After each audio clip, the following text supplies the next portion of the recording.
Hello students and welcome to the new episode of class 9 social science. आज का हमारा topic है principles of democracy. Democracy के बहुत सारे प्रिंसिपल्स हैं जो आज हम पढ़ने वाले हैं। उसमें से सबसे पहला है पॉपुलर सोवेरेनिटी।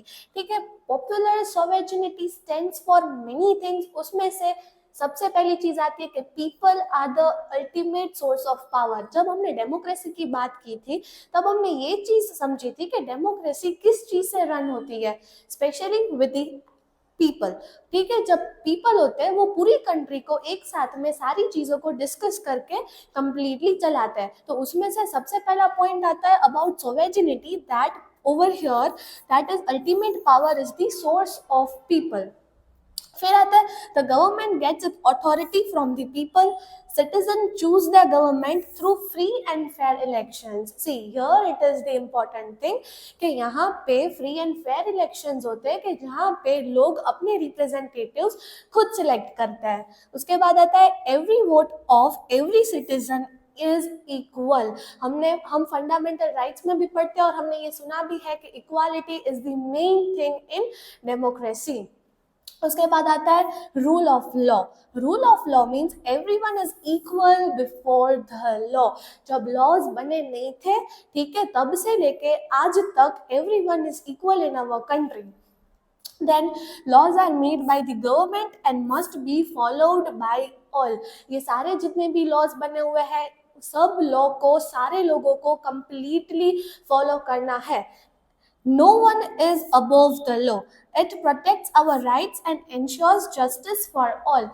ये जो laws होते हैं वो क्या करते हैं कि पहले वो एक बिल के फॉर्म में होता है and then it transfers into a law। तो उस ड्यूरेशन तक जब वो कंप्लीट लॉ नहीं बनता है उसके पहले भी राइट्स तो दिए ही गए हैं। ठीक है, everyone has to follow that things like equality है, फिर जस्टिस है, सारी चीज़ों को फॉलो अप किया जाता है।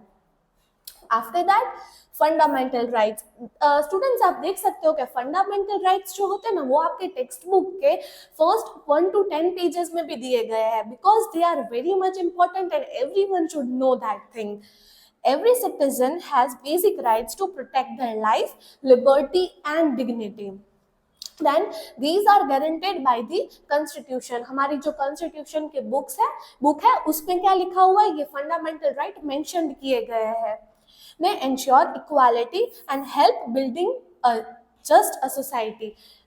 जो हमारी जो सोसाइटी है उसे एक कंप्लीट फॉर्म देने के लिए, कंप्लीट शेप देने के लिए we need this fundamental right. Because जब हमारे पास डेमोक्रेसी है तो डेमोक्रेसी को हम कैसे कैसे वे में यूज कर रहे हैं, like whenever we are shaping something at that time we are using fundamental rights. उसमें से फंडामेंटल राइट में कौन कौन से है, equality, right to freedom, right against exploitation, right to freedom of religion, cultural and educational right, right to constitutional remedies। These are the main fundamental rights।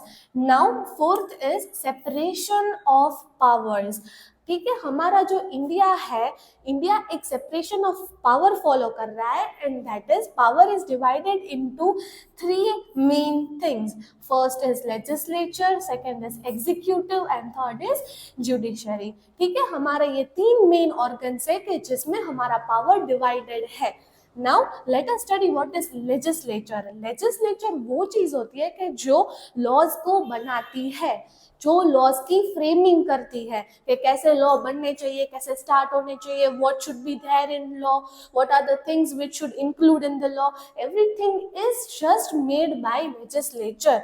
उसके बाद आता है एग्जीक्यूटिव। अभी जो लॉज बने हैं वो कोई ना कोई किसी न किसी को तो फॉलो करवाने पड़ेंगे।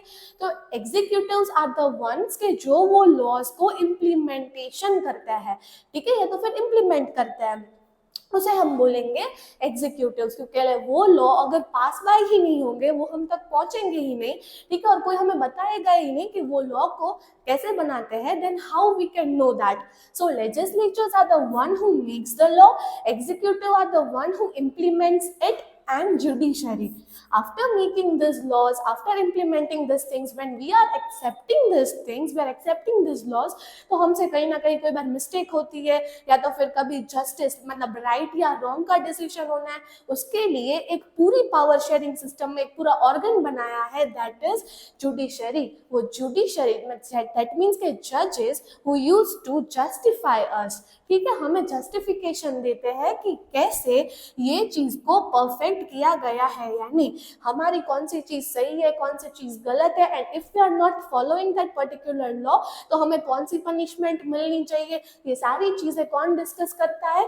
जुडिशरी. सो आई होप कि आपको सेपरेशन ऑफ पावर समझ में आया होगा. मेनली पावर किन चीज में डिवाइड होता है? Legislature, executive and judiciary. उसके बाद आता है multi party system. Multi party system means India आज डिफरेंट पार्टीज को सपोर्ट करती है. Different parties means different governmental parties. Many political parties compete इन इलेक्शंस. आपने देखा होगा कि कोई बोलता है कि मैं ये पार्टी से हूँ, कोई बोलता है कि मैं इस पार्टी को वोटिंग दूंगा. ठीक है, तो there are different parties in India. People have a choice and can vote the party they trust. They are completely free. People have no restrictions. They are completely free कि वो किसी भी party को कैसे भी करके वोटिंग दे सकते हैं. This ensures representation of different ideas and opinions. आज कोई दूसरे एरिया में है, उनकी थिंकिंग दूसरी है, तो अगर वहाँ की पार्टी है जो उनके आइडियाज को अच्छी तरीके से एक्सप्रेस कर सकती है तो वो उन लोगों को वोटिंग देंगे. So different parties shares different opinions, different perspectives. It prevents any one party from having too much power. ठीक है, इसकी वजह से क्या होगा कि कोई एक पार्टी होगी वो ज्यादा पावर में नहीं आएगी, इसकी वजह से दूसरी पार्टी होगी वो कम नहीं होगी. Yes, there would be some major differences. इसमें से जो पार्टी सबसे ज्यादा वोटिंग में होगी, ठीक है, it would be selected as main and other party would be considered as opposition parties. फिर आता है safeguarding the rights of vulnerable groups. ठीक है, डिफरेंट ग्रुप्स के डिफरेंट राइट्स को कैसे प्रिजर्व करके रखना चाहिए. जैसे when Britishers were there, उस टाइम पे उन लोगों ने क्या किया था कि जो सारे स्केड्यूल ट्राइब्स वाले थे उनके साथ साथ में जो फार्मर्स और ये थे उनके ऊपर उन लोगों ने कैसे टैक्स लगाए थे? फार्मिंग टैक्स, ग्रेजिंग टैक्स, के उनके एनिमल्स ग्रेज करने नहीं जाने चाहिए. तो उस वजह से उन लोगों के कम्युनिटीज को अनसेफ फील हो रहा था. But over here in democracy it protects the right for all, especially those who are weak and disadvantaged.